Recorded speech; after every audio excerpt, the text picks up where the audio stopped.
Well,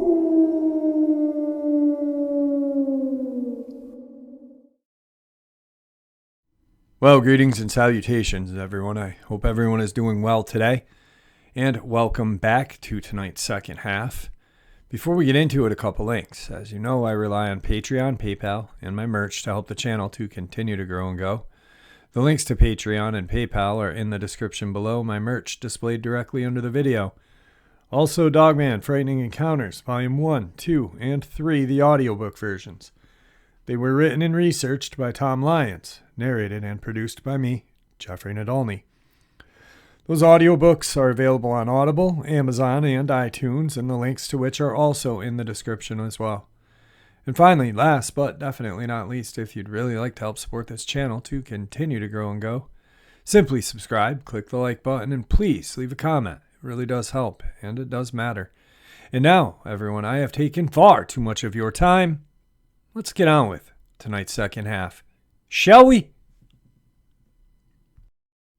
Today's first experience. I've been searching for some semblance of similarity in someone else's encounter for 3 years now, hoping another's experience might align even a bit with my own to validate it.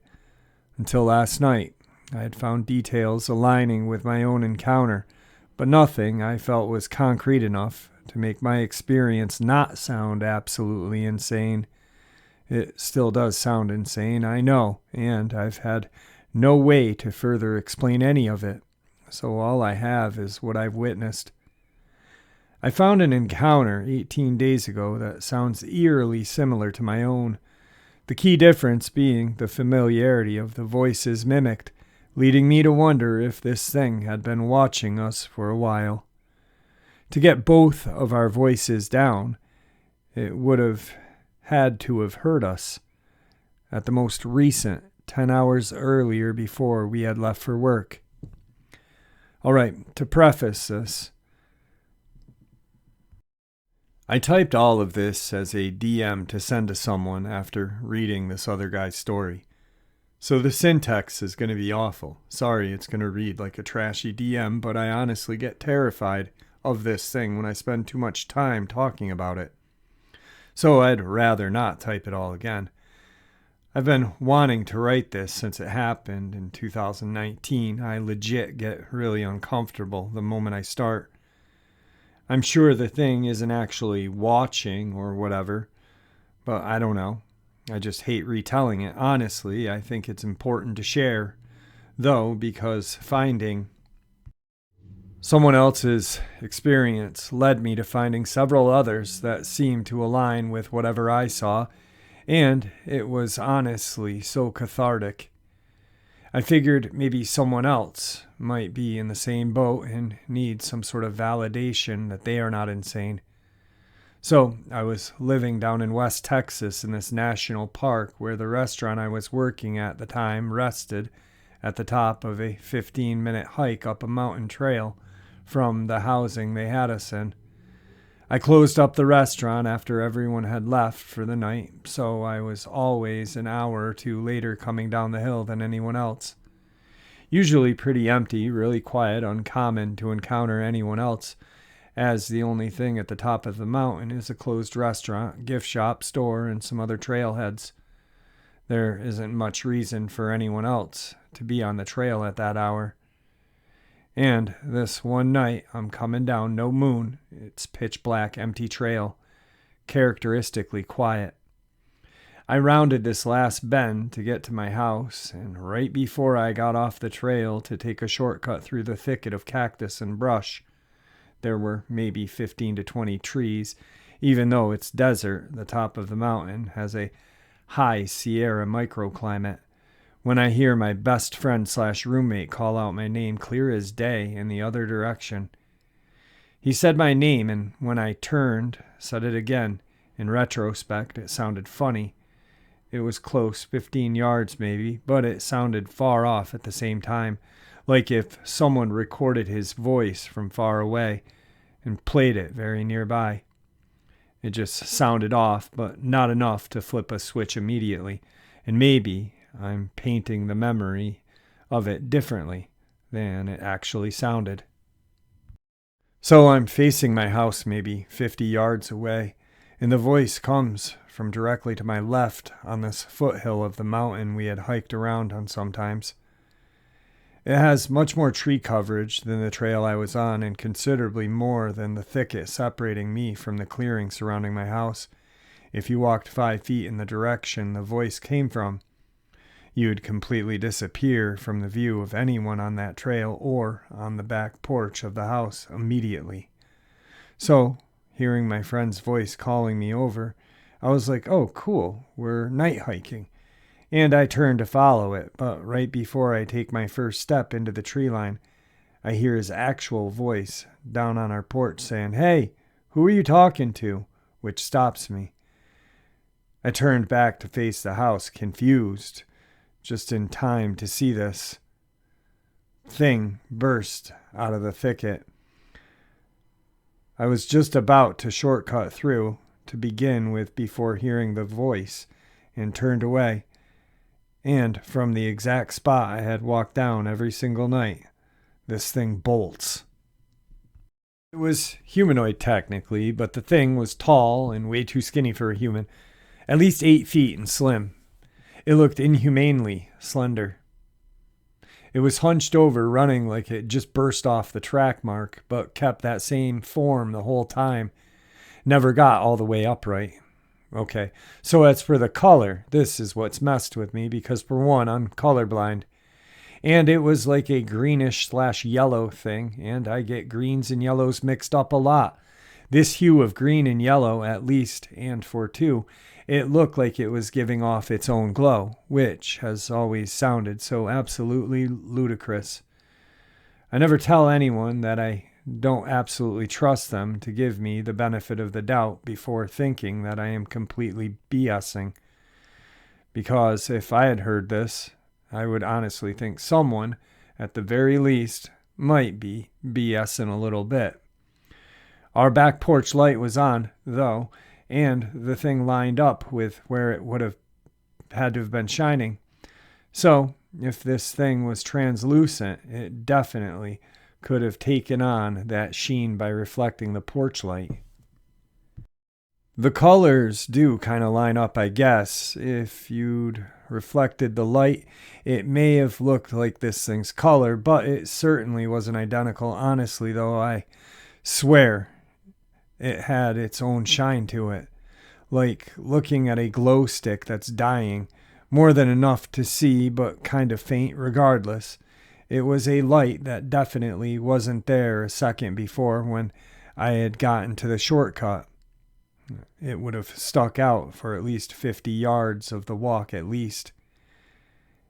It should be noted I had followed the thing's voice. 2 things would have happened.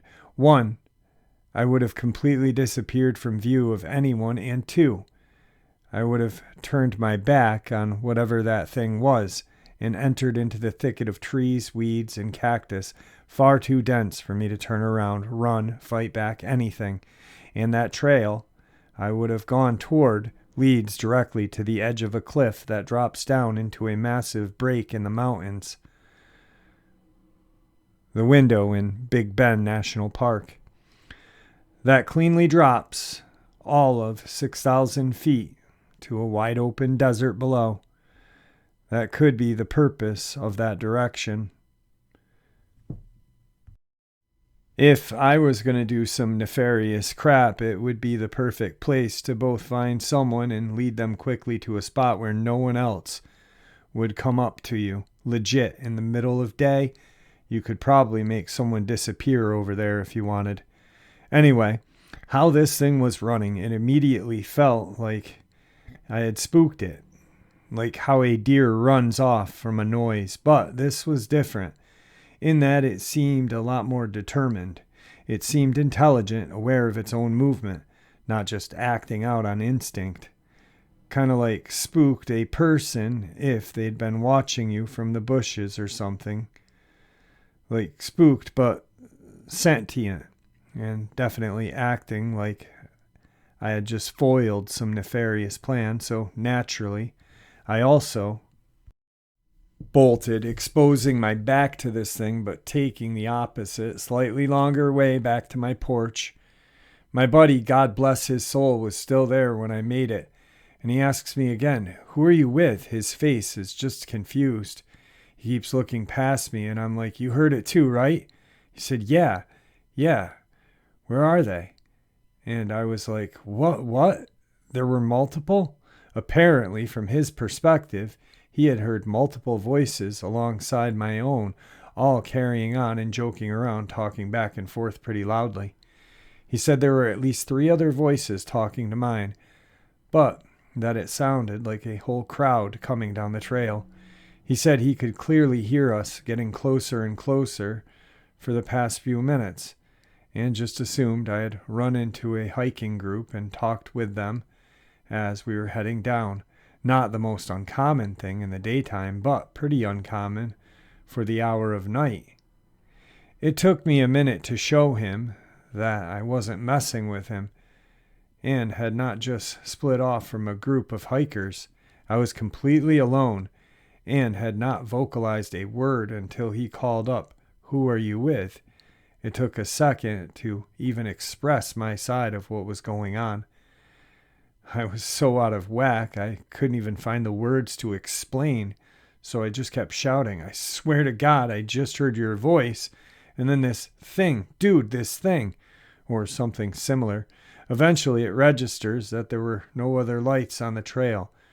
I wasn't using a flashlight that night, so maybe there was actually some moon out. And I had just heard his voice calling me off the trail and into the dark, and we both began to try and figure out what we had just witnessed.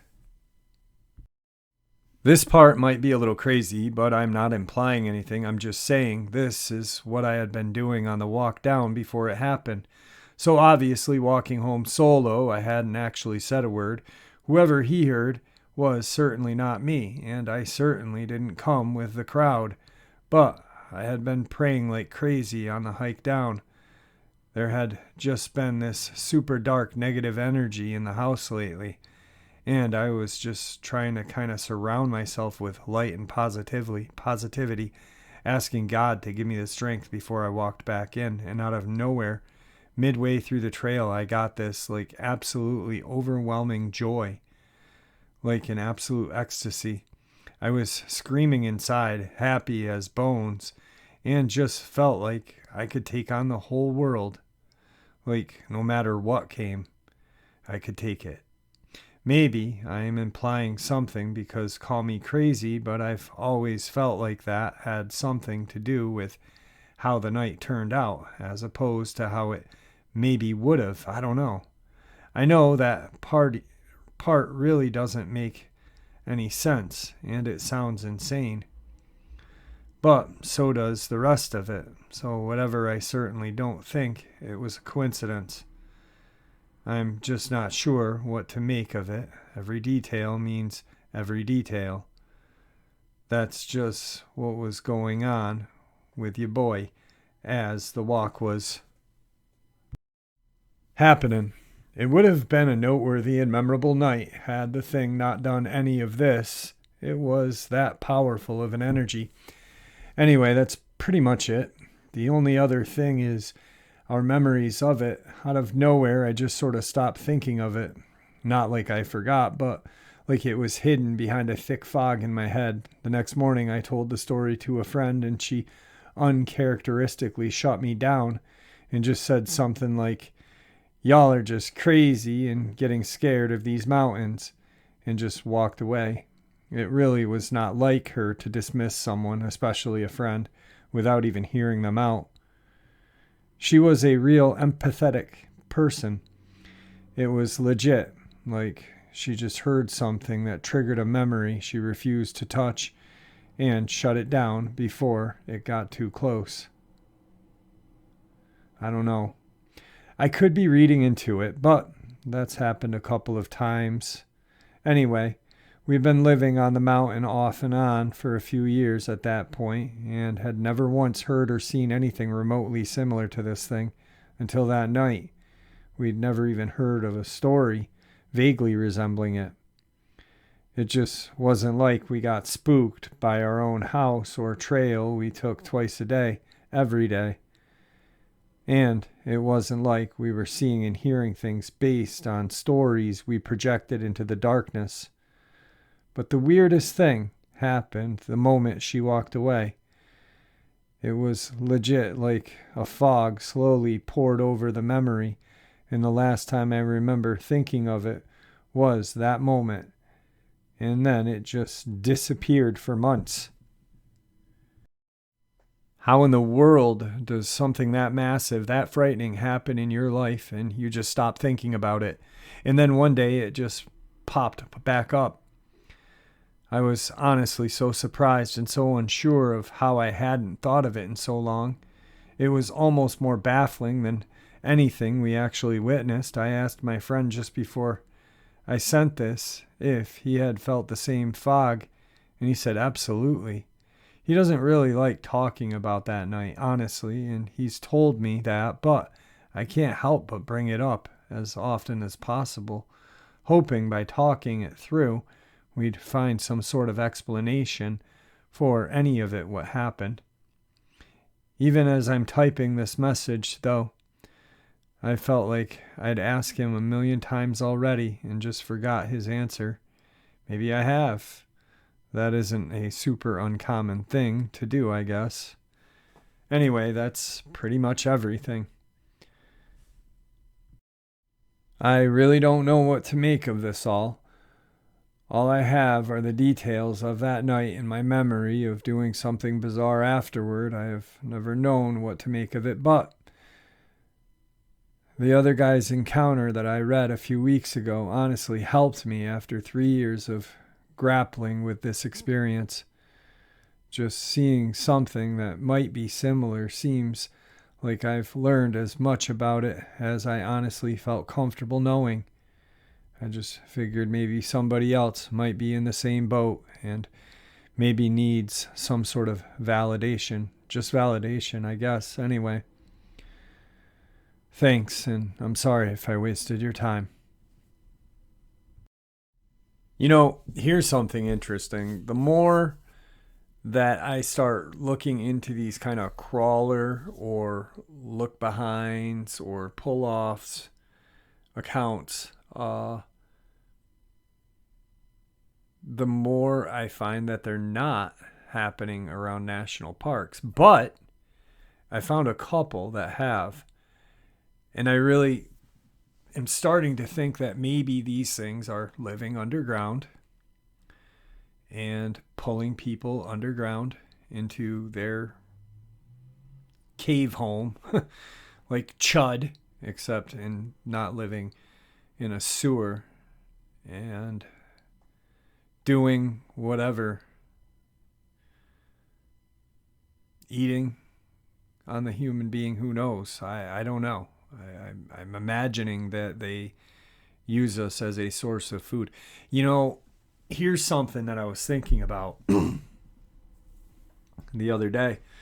Now, during all of this time that I've been talking about Dulce and the Battle of and Nightmare Hall and stuff like that, these alien creatures had been using humans as a form of food and pleasure or whatever.